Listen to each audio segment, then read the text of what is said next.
know that with the recent storms, this is not the end of them. We're just the beginning of storm season. So the best thing is, if you're dealing with anxiety, all the things that we talked about today is not working, you might have to seek professional help. Do some counseling to help you with the being overwhelmed. That persistent fight or flight feeling that you're having. So, always think of a therapist or a counselor. It's not a bad thing. It's a good thing to talk about our feelings to someone that can help us um, filter out some things and create a plan. And again, natural disasters is going to be coming. So I just want you to be prepared. And if you need a little extra help, it's okay. It's okay. Right. So true. We don't have to bottle up our emotions, our feelings. We can, and that's we're our goal here is to create community where people can share without feeling judged. But this is what I'm going through. Right. So another topic that is in the news cycle and has been for a while. If anyone is following politics, now we are not going to get into who you vote for, who you support, none of that at all. But we're saying that when when you're looking at what's going on, I think it's fair to say on both sides, there's a lot of fear, right? It's like fear if this person gets elected, fear if that person gets elected, what's going to happen to the country? And that has caused Chevelle and I having conversations about having this as our first episode. And I was just kind of looking through the news and just seeing kind of where Americans are mentally with all that. Because I know I feel exhausted. I feel like, oh my goodness, I'm looking forward to this being over. But then I'm also concerned, like, well, what happens when it's over? What if whoever doesn't like which way this goes? So that has created for myself a little bit of anxiety about what is going on and what happens after Election Day. And will everybody just kind of say, okay, whomever won, let's move forward? Or are we now gearing up for something else? And so I was looking up on the about how other folks were feeling online. And some people are feeling anxious, just kind of anxious about the future. A lot of young people, especially, they're not really feeling too positive about where the country is headed. Now, when I say that, it means like, what does the future look like for them? Like, will they be able to live that American dream? Will they be able to have a family and buy a home and all that?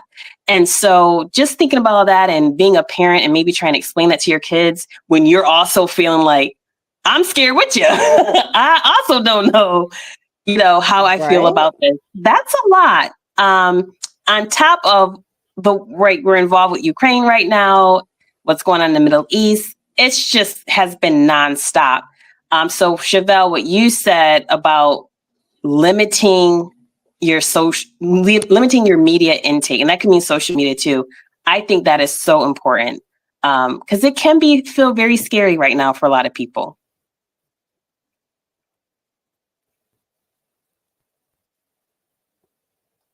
Yes, Kai. I'm telling you, you can't escape. It's on the news, it's on the commercials, it's on the radio between, your favorite song, then you hear. It's to the point that sometimes, you leaving your house and you looking both ways, like, is it safe to leave? I mean, because Right. I feel that if I just hear the stuff that they're saying, it's like a war zone out there. You know what I mean? It's just so it's like, what I had to do for my mental wellness is like what you said. I had to limit my exposure to the news. And I'm the type of person, I would watch the 5 o'clock news, then I would watch the 6 o'clock news for my local news, then I watch the world news. I had to limit myself and said, okay, I'm gonna watch the news maybe twice a week, but I'm gonna watch the weather channel for my local weather so I know what's going on. I need to know if it's gonna rain, if I'm going to work, it's gonna be foggy in the morning. But because it's just you have to be intentional about what you consume, and that's where we can take that control. Control the exposure. I'm getting my computer cord here because my computer about to die. But again, we're in the moment. This is real life right now. Right. But you know, the news can cause heightened anxiety, you know. So we got to set boundaries with ourselves. We got to set boundaries with the news intake. That we got to set boundaries and the conversations that we have to break it up during the day. Sometimes you have to disconnect and recharge, and that's what I do. I It's just too much. It's too much, and I'll be so happy when this election is over. But also, even when the election, even when it's over, the news is something always bad in the news, you know, Yes. and it's to be informed, but you have to set boundaries because again, it will dwell on your mental health and you're like, you just feel helpless, you know. So it's just Mm-hmm. you can take control. We can't control what's happening in the world to an extent we can when we if you choose to vote or whatever. But far as, you know, with politics, we just you have to take control and just step aside and say, I gotta disconnect. Mm-hmm. Yes, I agree with that. And we have question reliable info. I mean, I think that when I think about reliable info, I think of listening to, say, you're like, okay, I just want to be abreast of what's going on. And I think that's listening to different news outlets.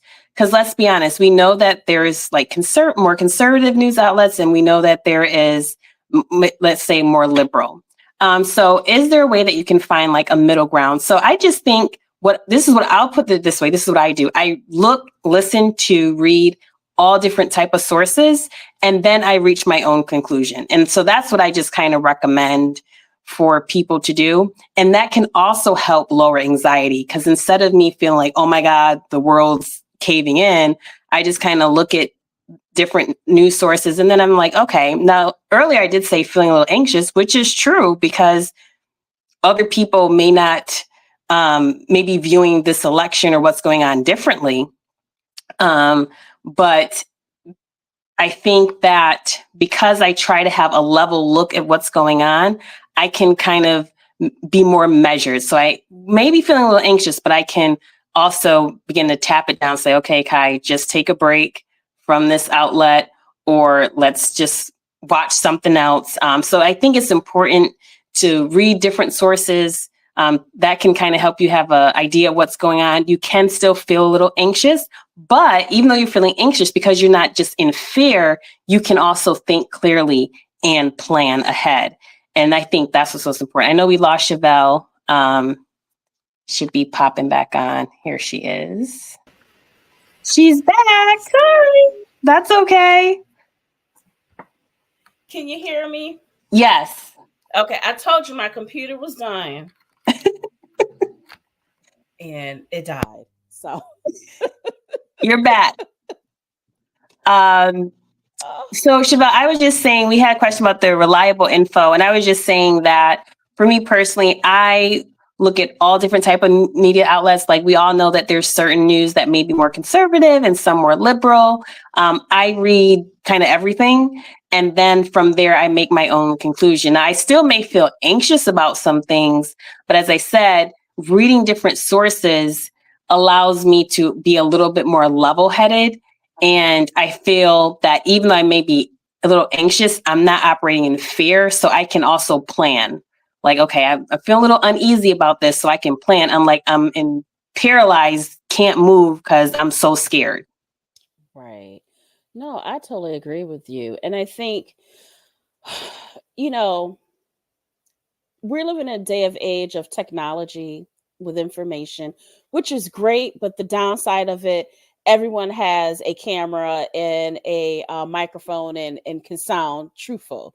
So, Mm-hmm. you know, I think it's important not just, you know, to seek the truth out for yourself, like you said, but even with that, you don't want to become overwhelmed because it Mm-hmm. can become so overwhelming.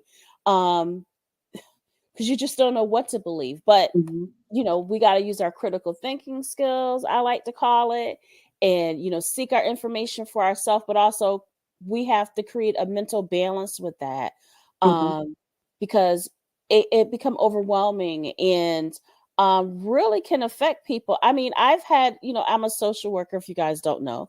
I have clients that really it affect their sleep, you know, because they're so afraid. They said there's not going to be no more food, or I'm going to lose my. One person told me that they're going to lose their Social Security. And I said, okay, so where did you get that from? Like, did you get a notice from Social Security? You know, all of these things. And it was just, well, someone told me they're going to take my pension away. And I'm like, well, the government can't take your pension. You know, so it's just like, I try to talk with them, but also, you know, help them limit what they're hearing on the radio, help them limit on what they're hearing on the television, because it can consume you and it can eat you up. Yes, very true.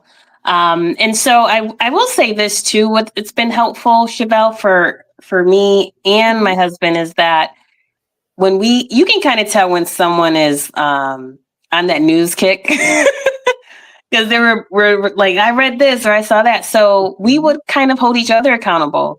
And he would say like, hi, how much you been watching? Like, because you being real negative. And I'm like, okay. So having that like accountability person that can also help you, like, I think you need to start watching stuff, or I think you need to step back. Because sometimes you don't know. You're so into, like, you can go down a rabbit hole, and next thing you know, you know, hours later, you've consumed all this information. So I think having that person that also says, listen, you need to lay off the news, like go enjoy life, because right now you're not.